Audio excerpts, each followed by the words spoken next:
Hello and welcome to Back to School Night. I'm going to share my screen so you can see our slideshow.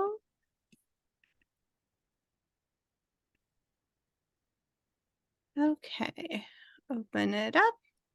Welcome to first grade, 2023-24. Hello. We have a little message from Rascal to start us off. First grade families, Rascal here. Say a quick hello and let you know I have the scoop on first grade. I bet you could guess. Every day I wait at the top of the stairs for my dinner, and I get all scoop and inside stories about first graders. And it's pretty good news. I'm hearing there's lots of learning in the classroom, and the kids are having a lot of fun.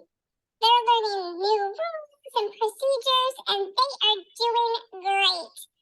And this year may be the best year ever. I'm looking forward to hearing more good news. I wanted to say hello and can't wait to hear more about first grade.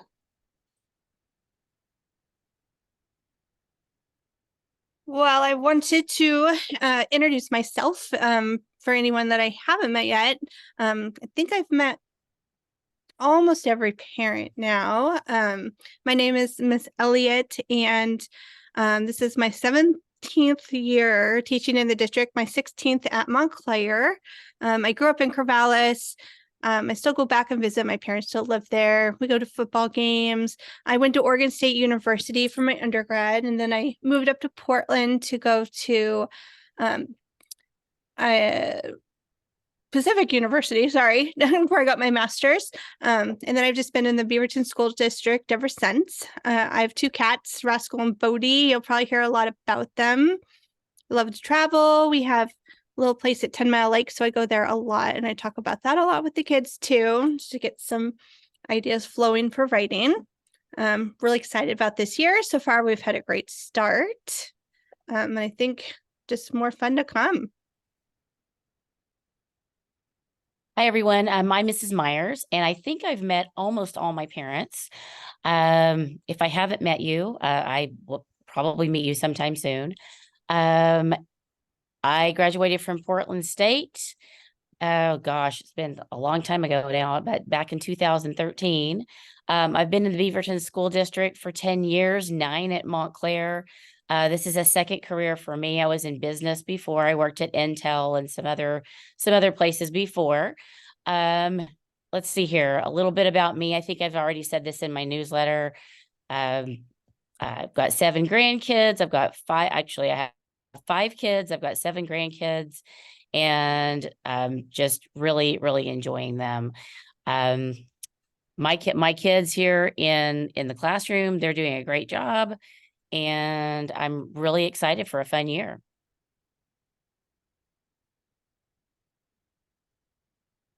And we will send a link to this Google slideshow, so you will be able to go through it at your own pace too at home. So as we've mentioned in our newsletters, we're trying to start small.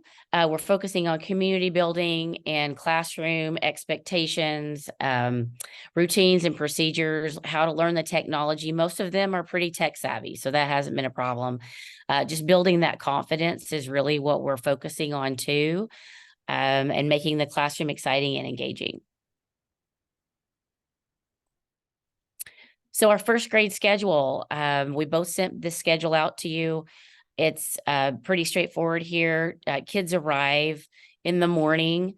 We have a morning meeting first off. That can be called circle time. Then we go into our reading time. We have a quick track break. We come back in for literacy and then writing. We have lunch and then recess. And then we have our math time. After math, we have snack, then recess, and then we have a rotation that happens. Something happens every day. We either have library, technology, cell, or purposeful play. So we'll have one of those things in that time block every day. Then we have our specials, which are music, no, is that right? Yeah, sorry. It's either music or PE. We come back from that and we have content. So our content right now is science, but that could be social studies in the future or health. And then at the very end of our day, kind of to top it off, we have a read aloud and then our dismissal time. So the day goes by pretty quickly.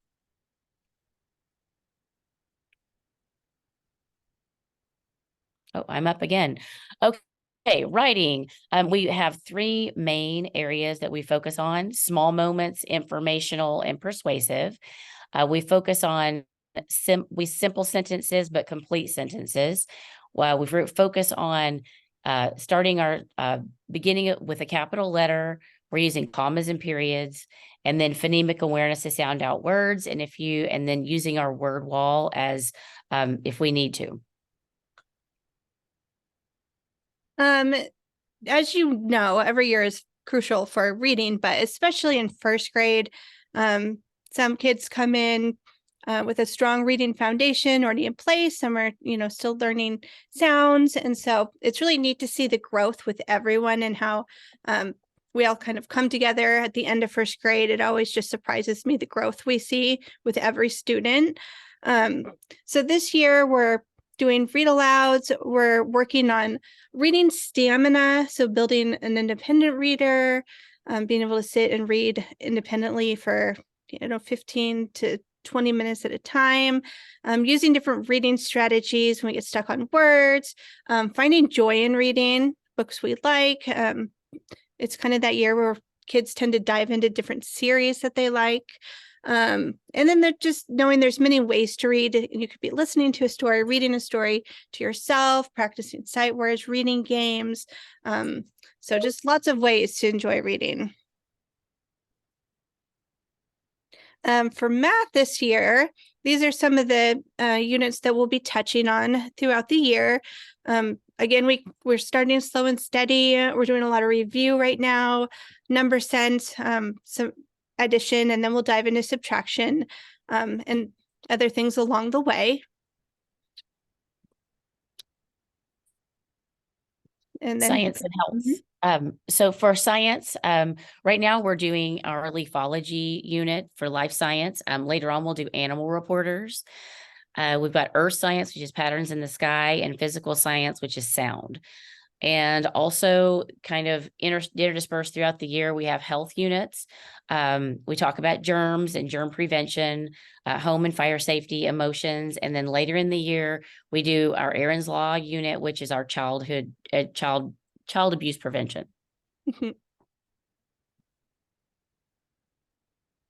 Really focusing, especially on the beginning of the year here, on building community within the classroom and then the school too, but just respectful, responsible, being safe in the classroom, being empathetic and positive.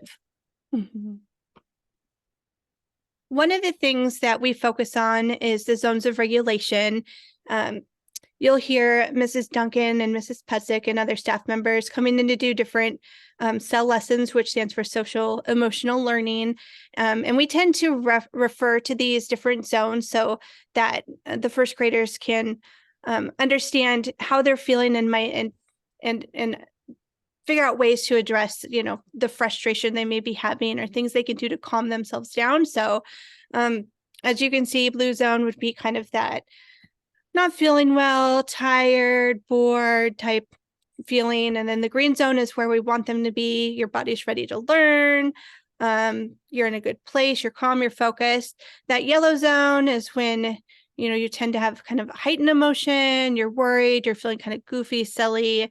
But it's easy to kind of kick back in gear and get back to that green zone. And that red zone is when, you're just really upset or scared or panicked or just really mad. And we have different tools in the room for kids to use if they're kind of in that zone and need just a moment to kind of calm themselves down. And the kids tend to take this very seriously. So it's language we use across the school among staff and students. And then also Kelso's wheel, we're problem solvers. So first grade is also that year where we're trying to get kids to independently try and solve problems on their own before automatically just coming to an adult to do it for them. using different strategies like walk away, taking time to cool off,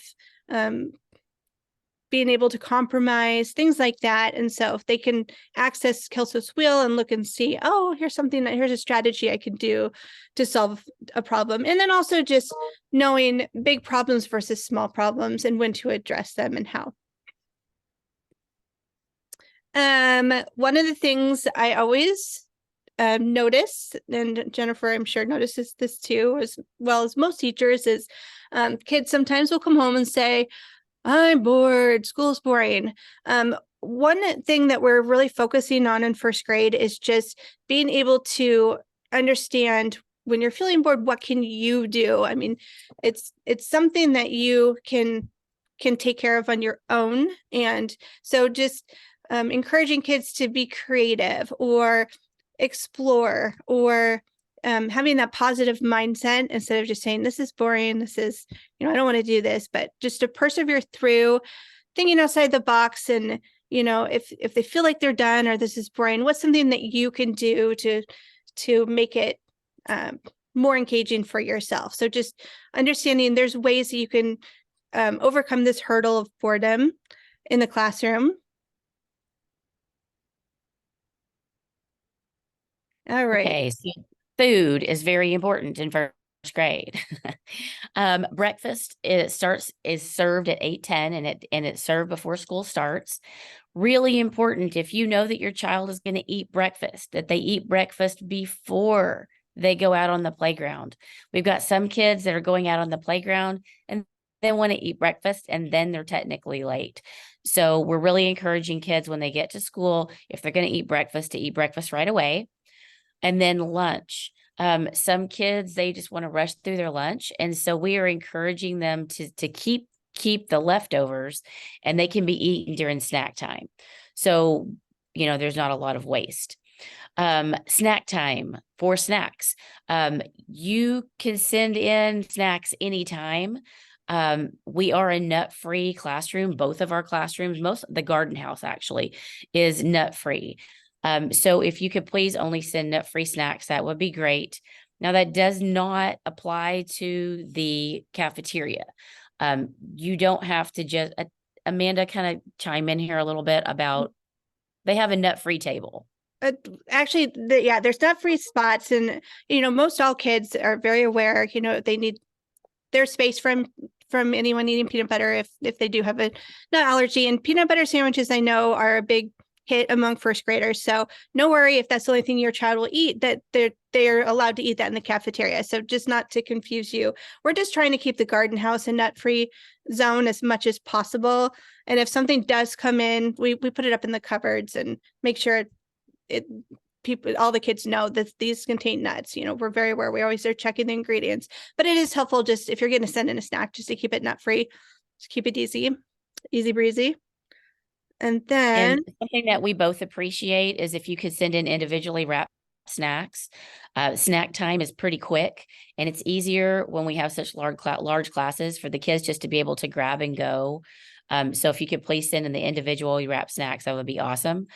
And both of us will send reminders when our snacks start to get low. Mm-hmm.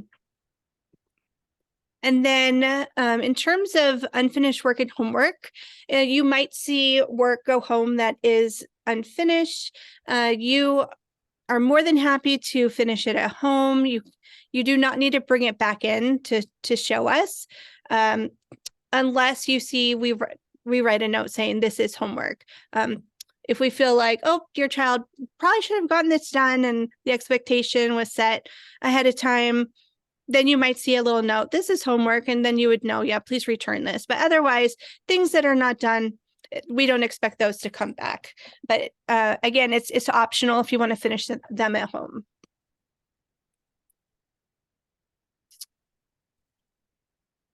Okay, and we do have some class apps that we're going to be using this year. Many of you are familiar with these from kindergarten. So we may or may not do one or two of these, but for sure we're going to be doing Dreambox, which is a district-wide math app. Bookshelf, we will be doing Bookshelf. Raz Readers, we haven't decided if we're going to do that one yet or not. Epic. We'll be doing Epic, Arc Adventures, and Seesaw. So just be looking out for those. All right. And I think the one other thing I just kind of thought about was our go home schedule. I've noticed that it's changed a lot day to day, and just know we really rely on notes from home if there's any kind of changes. Often kids will say, "Oh no, I'm almost positive I'm supposed to, do this, that, and the other." When in doubt, we'll always call just to double check and make sure. But it is very helpful to have a heads up ahead of time if there is a change in go home schedules, just to keep things organized, because the end of the day can get pretty busy and kids are coming and going and bus buddies come and pick them up. So just making sure we're on the same page is really helpful. And if you do have a change in the middle of the day, please let the office know so that they can bring us a note. We can't guarantee that we'll always see an email or a parent square notice during the day, just because things come up and obviously things get busy here in first grade. So again, just let the office know if there is some kind of change in the middle of the day so they can give us that information and make sure that your child gets home safely. Again, we will send this link to you, and you'll be able to have access to see this video. If you want to watch it again, you can. And then you'll have access to the Google Slides if you want to go through those and take a closer look as well. So thank you for joining us, and it's going to be a great year. Bye. Bye.